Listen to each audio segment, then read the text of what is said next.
बेंग सब बेगवन सब होगा ही ना, अगर तराजू में कोई तौल सकता है तो सब विपक्ष पार्टी को जो बेंग के समान है उसको एक साथ लाना बेंग के समान ही है। मैं किसी को बेंग नहीं कह रहा हूँ, उदाहरण दे रहा हूँ।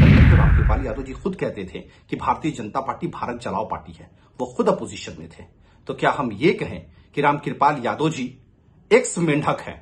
ये पहले मेंढक थे, अब जाकर ये गिद्धड़ों की फौज में शामिल हो गए। नमस्कार, न्यूज फॉर नेशन देख रहे हैं आप। मैं हूं आपके साथ रश्मि। बिहार की राजनीति भी गजब की है।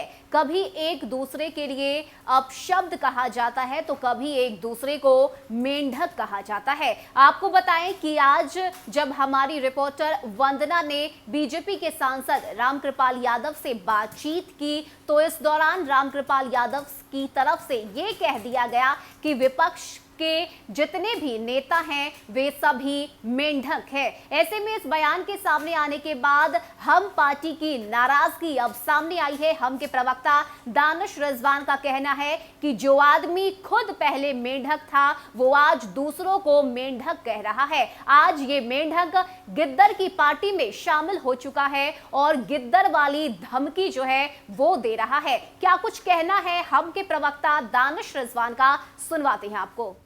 देखिए, रामकृपाल जी को इस तरह की टिप्पणी से बचना चाहिए। आप अपोजिशन को कहते हैं कि वो मेढक है, हमें लगता है ये देश के लोकतंत्र का अपमान है। राष्ट्रपिता महात्मा गांधी ने हमेशा कहा है कि अपोजिशन सत्ता का एक अंग होता है। श्यामा प्रसाद मुखर्जी जी ने कहा था कि अपोजिशन के बिना लोकतंत्र अधूरा है। अब ये लोग तो श्यामा प्रसाद मुखर्जी जी की बातों को की अवहेलना करने वाले लोग हैं। लेकिन सबसे महत्वपूर्ण बात यह है कि कल तक तो रामकृपाल यादव जी खुद कहते थे कि भारतीय जनता पार्टी भारत चलाओ पार्टी है, वो खुद अपोजिशन में थे। तो क्या हम ये कहें कि रामकृपाल यादव जी एक्स मेंढक हैं? ये पहले मेंढक थे, अब जाकर ये गिद्धड़ों की फौज में शामिल हो गए हैं। हमें लगता है हमेशा राजनीतिक बयानबाजी करने से पहले रामकृपाल जी को 100 बार सोचना चाहिए।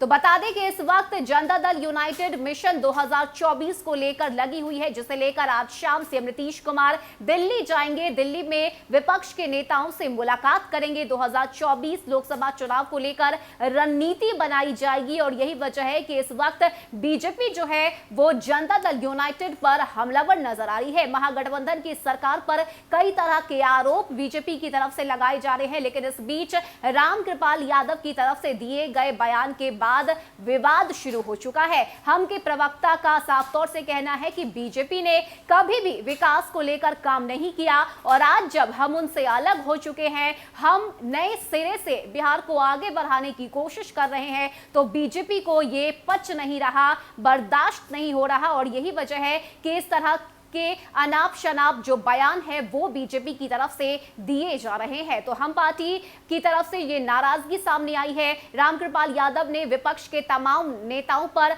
हमले किए हैं, उन्हें मेढक कहा है, जिसके बाद दानिश रिजवान भी काफी ज्यादा गुस्से में दिखाई दे रहे हैं और रामकृपाल यादव को जमकर खरी खोटी सुनाई है दानिश रिजवान ने। फिलहाल इतना ही। ज्यादा अपडेट के लिए आप जुड़े रहिए न्यूज फॉर नेशन के साथ। नमस्कार।